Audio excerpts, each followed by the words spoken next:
É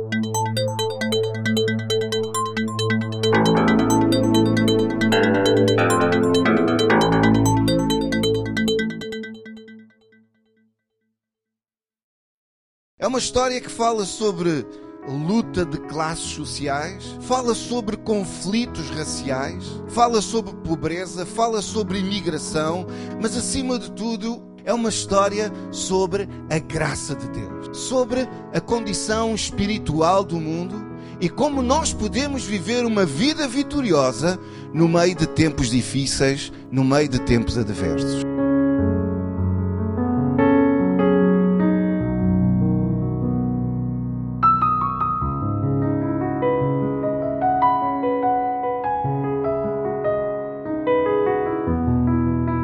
Existiram alguns juízes retos e justos que governaram, como Gedeão e Débora. Naquela sociedade não havia valores morais. O povo de Israel estavam dominados pela ganância, pela idolatria de imoralidade. Verificamos que Belém estava a ser assolado por tempos de fome. Normalmente esses tempos de fome são tempos em que Deus traz julgamento. Por causa do pecado do povo, Ele estava a reter as suas bênçãos. Não era esse o desejo de um pai bondoso e amoroso, era simplesmente a forma de Deus dizer: o vosso caminho está errado. Deus permitiu esses tempos para que o seu povo se arrependesse dos seus maus caminhos.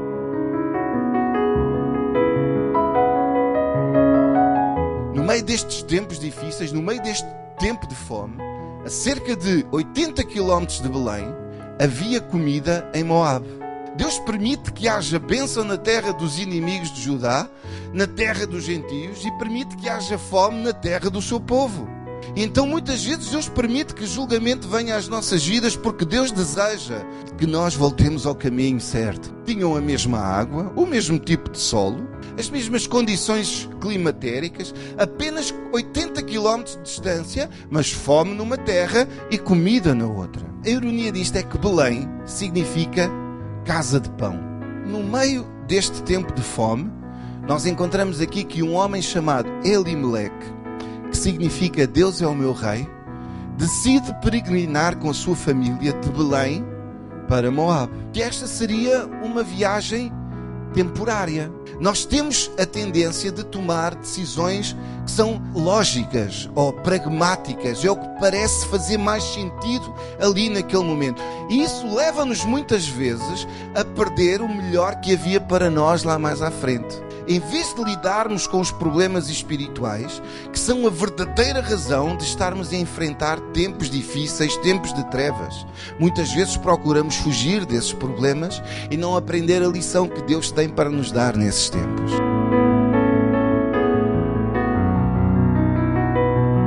Então este homem que vivia em Belém decide que a sua única opção é ir para a terra dos Moabitas. Era um lugar difícil, era considerado um lugar obscuro, era considerado um lugar desprezível. Então ele, fugindo da sua comunidade, deixando o seu lugar de adoração, Elimeleque decide partir para esta terra, considerada uma terra hostil, considerada uma terra cheia de maldade, porque não esperou que Deus trouxesse provisão à sua vida, fazendo as coisas à sua maneira, pensando que iria ajudar Deus.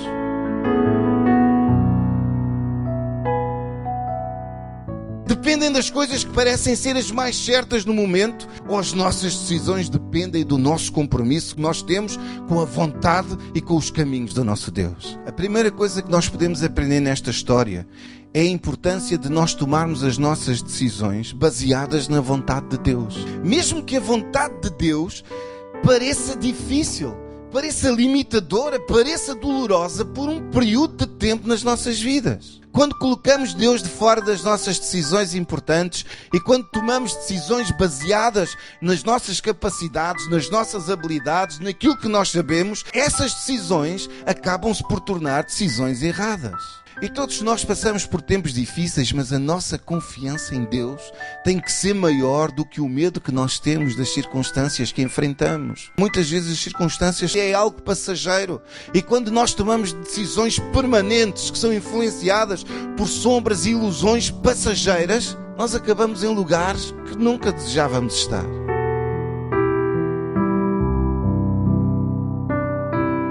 Esta é uma promessa de Deus. Deus vai endireitar o nosso caminho, mas precisamos confiar nele. Ele vai endireitar o nosso caminho se o consultarmos em cada decisão, se o consultarmos em cada situação.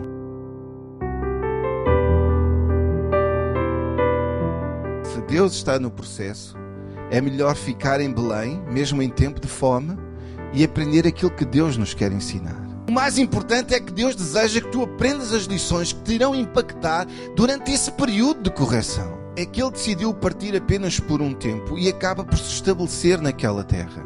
Mas Ele acaba por fazer daquele lugar o seu lugar de adoração. O lugar onde adoras é muito importante para a tua saúde e para a saúde da tua família. E deixa-me encorajar-te a edificares a tua vida à volta dos propósitos de Deus, à volta da igreja, da tua comunidade espiritual, à frente de tudo o resto. Apesar de tudo aquilo que ele fez para salvar a sua família, este homem não conseguiu garantir a sobrevivência da sua família. E esta situação temporária torna-se numa situação permanente.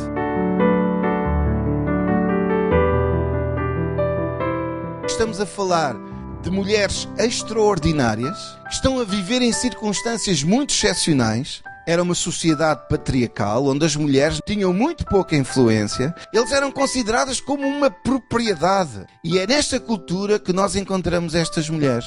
E então, sem qualquer outra opção, o que é que Noemi decide fazer?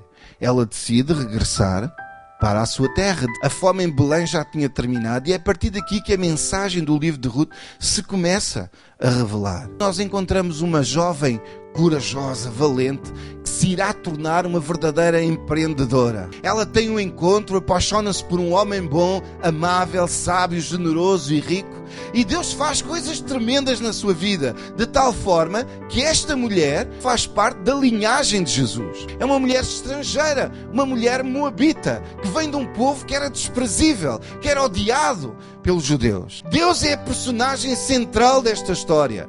Deus é sempre o herói, a personagem principal, mesmo nas nossas vidas. É a graça de Deus, é o favor de Deus, é Deus na nossa vida e Ele é o herói na nossa história. E neste livro é revelado a sua bondade e o seu favor para com aqueles que o servem, para com aqueles que o amam.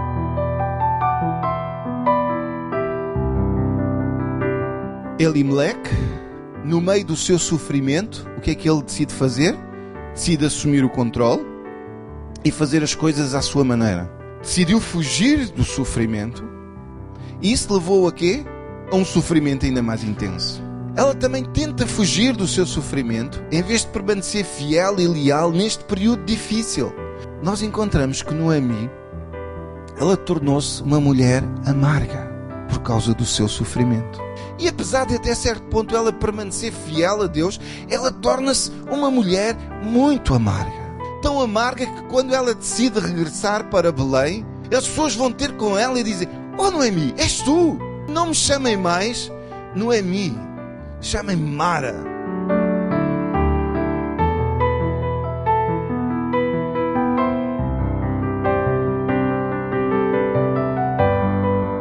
Ela passa de uma mulher agradável, suave, para uma mulher amarga. Algumas pessoas, ao passarem por tempos de sofrimento, endurecem o seu coração, tornam-se amargos. Ruth, ela não fugiu de Deus. Ruth não se tornou uma mulher amarga. Ruth correu para Deus e confiou em Deus. Ruth deixou para trás a sua cultura, as suas raízes, perdeu o seu marido, é uma mulher sem filhos, é uma viúva sem meios de sustento. Mas no meio de tudo isto, ela diz: "Deus, eu estou pronta a confiar em Ti." Ruth experimentou o mesmo tipo de sofrimento que Noemi, mas a sua resposta foi totalmente diferente.